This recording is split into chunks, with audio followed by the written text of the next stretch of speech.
Voilà, donc en direct d'Ancenis, le siège social du groupe Manitou.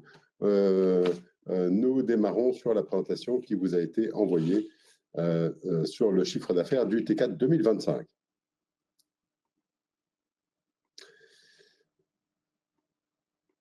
L'avis du groupe, quelques éléments concernant l'avis du groupe. LIFT, le nouveau plan stratégique LIFT, donc une étape extrêmement importante pour le groupe qui vous a été présenté déjà en détail en avril dernier, mais qui devient maintenant effectif depuis le 1er janvier, qui est un changement majeur qu'on a enclenché surtout à partir du 4e trimestre, donc c'est aussi pour ça qu'on insiste là-dessus, pour répondre à nos enjeux stratégiques, pour atteindre nos objectifs, notre objectif, qui est d'avoir une approche qui était plus centrée sur le produit, avoir vraiment une approche complètement centrée sur le client et la responsabilisation des équipes sur nos clients. Un nouveau modèle organisationnel. On était en 2 divisions, nous passons maintenant à 3 zones géographiques, l'Europe, l'Amérique du Nord, l'APAM, un acronyme Manitou, qui regroupe à la fois l'Amérique latine, l'Asie-Pacifique, Afrique et Moyen-Orient, l'APAM, qui sont des zones relativement homogènes dans leur approche client, leur maturité, leur potentiel de marché, leurs évolutions, nos parts de marché. Donc chacune homogène avec les autres, homogène entre elles et assez différentes l'une de l'autre, notamment sur les solutions techniques et les maturités des marchés. Des solutions qui sont centrées sur le client, adaptées à chaque spécificité régionale, justement pour bien adresser ces dynamiques de marché et ces régionalisations qui correspondent aussi à des évolutions géopolitiques importantes.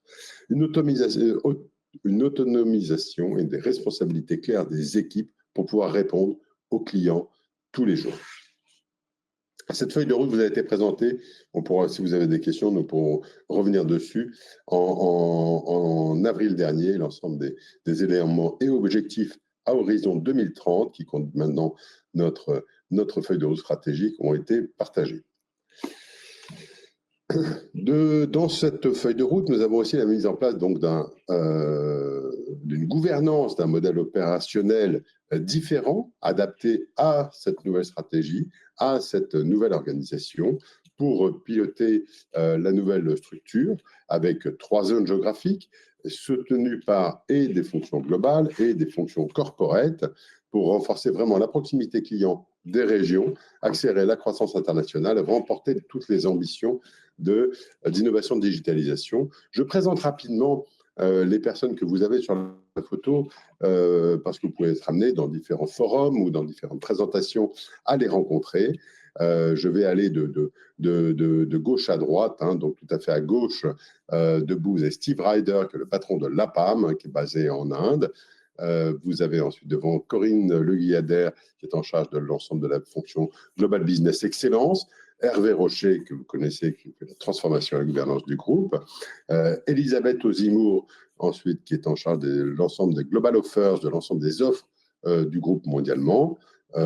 Mauricio Achilli, qui est en charge du Global Sourcing du groupe avec des efforts de productivité et de performance sur l'ensemble des continents. Moi-même. Ensuite, assis, vous avez Brad Boller. Brad est le président de la région North America. Vous avez ensuite Pierre Pénaud, patron de Global Operations. Vous avez ensuite assis Jean Rouault, qui est le patron de distribution Europe. Vous avez ensuite Christine Prat, qui est en charge des HR pour le groupe, et Céline, CFO du groupe, qui est avec moi aujourd'hui. Je précise que l'ensemble des personnes qui sont là et travaillé préalablement dans le groupe, excepté Brad Boller, qui nous a rejoint il y a quelques mois, je crois que nous avions annoncé lors de la dernière publication, son arrivée.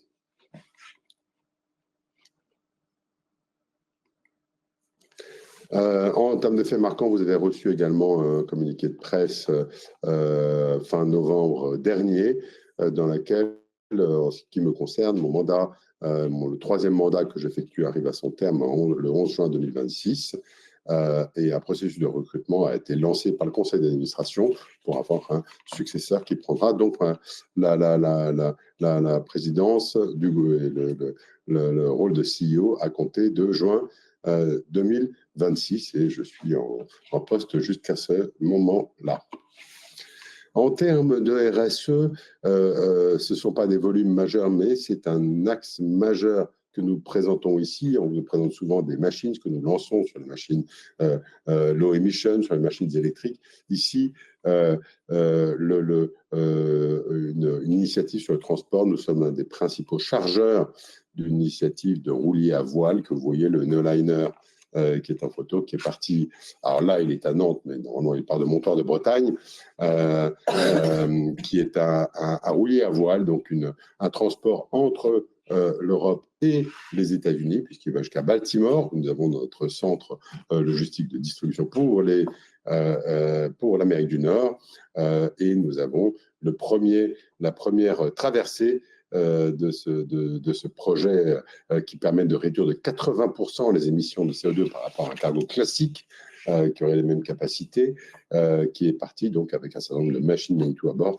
Vous voyez d'ailleurs sur la photo des MRT avec donc des machines rotatives, avec en particulier, vous voyez celle de derrière qu'on voit un autre collant, un adhésif bleu qui est une MRT d'ailleurs électrique. Donc une machine rotative 100% électrique, ce n'était pas voulu, mais je trouve qu'il y en a une aussi sur ce bateau qui part vers l'Amérique du Nord. En ce qui concerne l'activité, le chiffre d'affaires du T4, 721 millions, une dynamique forte par rapport à 2024, plus 10%, ce qui nous fait sur 12 mois 2 564 millions, un écart de 3,5 par rapport à l'année dernière, 2,3 en comparable, on a un effet change sur lequel reviendra Céline. Une prise de commande dynamique, je reviendrai dessus, et nous aurons peut-être des questions, de 726 millions au quatrième trimestre, donc très dynamique. On était à 530 millions au quatrième trimestre 2024, donc la reprise qu'on a annoncée après la décrue de notre carnet de commandes qui se confirme en 2025 et sur la fin de l'année, un carnet de commandes qui est de 1,121 milliard à la fin de l'année, contre 1,80 milliard, donc une stabilité plus, je dirais, une légère progression de ce carnet. Et maintenant, on va voir les chiffres avec Céline. Donc, chiffre d'affaires du quatrième trimestre. Donc, vous avez sur ce slide un comparatif entre 2025 et 2024. Donc, à une forte progression de 10% sur le trimestre, portée par les régions Europe du Nord et Europe du Sud. Par contre, la région Amérique est en retrait, ainsi que la région LAPAM. Voilà, merci. Donc, voilà, donc vraiment une forte fluide dynamique sur cette région. Une région Europe du Nord en progression de 32% par rapport à l'année dernière, 16,5% sur l'Europe du Sud, alors que les régions Amérique, elles sont en retrait. Donc, par rapport à l'année dernière, au T4 2024, à 24,6 et un retrait aussi sur la région APAM. Donc, cette progression sur le trimestre est portée par les ventes de machines à hauteur de 10,8%, mais nous avons aussi une progression sur la partie service à hauteur de 5,6%. Sur non.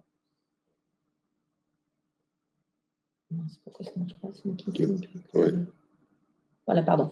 Sur la totalité de l'année, donc le chiffre d'affaires de l'année s'élève à 2 564 pour 2 656 en 2024. Donc, nous sommes en retrait de 3,5%, ce qui est moins que ce qu'on vous avait annoncé à la fin du troisième trimestre en 2025. Le fort dynamisme du quatrième trimestre nous a permis de réduire légèrement cet écart par rapport à 2024.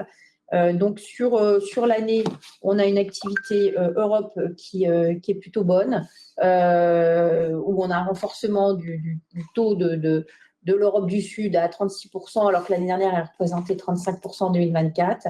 La partie Amérique, elle, est légèrement en baisse à moins 20% pardon, par rapport à 21% du total en 2024. Donc, en termes de variation, on voit qu'on a l'Europe du Sud et l'Europe du Nord qui sont légèrement en retrait par rapport à l'année dernière, mais moins que la totalité du groupe, à hauteur de 1,6 sur l'Europe du Sud, 2,6 sur l'Europe du Nord. Par contre, la région Amérique est en retrait de 10,7% par rapport à 2024, ce qui nous fait un total de moins 3,5%. Cet écart par rapport à l'année dernière vient essentiellement de la vente de machines, puisque par contre sur l'activité service, nous sommes en progression de 2,8% sur pratiquement toutes les régions, excepté l'Europe du Nord. Alors, à isopérimètre, on voit qu'effectivement, on a un impact change qui représente 31 millions d'euros, qui est négatif pour nous, qui représente 31 millions d'euros sur l'année. Donc, à isoforex, notre variation est de 2,3% au lieu des 3,5% en total. Et l'impact vient du fait que l'euro est beaucoup plus fort cette année que l'année dernière. En termes de prise de commande, donc très bonne prise de commande sur le trimestre, 726 millions d'euros. Comme vous pouvez le voir sur ce graphe, on a une stabilisation de notre carnet de commandes déjà depuis pratiquement un an et demi, depuis le T3 2024, autour de 1 milliard, 1 milliard 100. Nous avions T2, T3, on était redescendu proche de 1 milliard, et là, nous sommes remontés fin 2024, fin 2025 à 1 milliard 121 de carnet de commandes, ce qui représente 6 mois d'activité pour l'année 2026.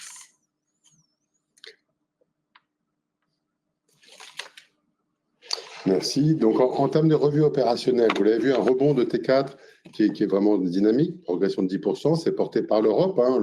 Nous avons informé aussi que les mesures annoncées en août par Donald Trump sur les tarifs qui sont imposés aux machines depuis le 2 août sont impactés ce second semestre, mais le rebond européen a largement compensé ça. Donc, cette progression de 10% sur le quatrième trimestre.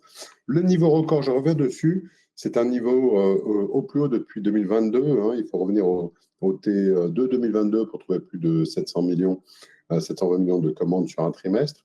Donc voilà, une reprise dynamique, ça veut dire que nous commencerons l'année 2026 avec vraiment cette reprise dynamique, un retour des loueurs qui avaient été plutôt en réduction et en prudence sur l'année 2025 et qui sont en reprise assez dynamique depuis septembre et qui se poursuit. Donc le chiffre d'affaires de l'année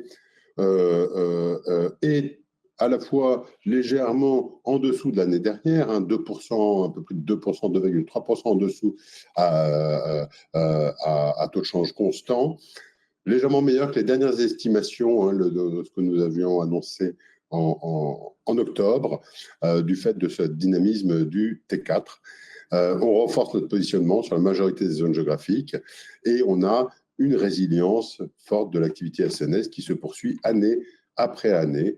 Donc qui permet sur cet ensemble du trimestre d'avoir une activité forte, un renforcement du positionnement du groupe, même si le chiffre d'affaires recule légèrement sur l'année.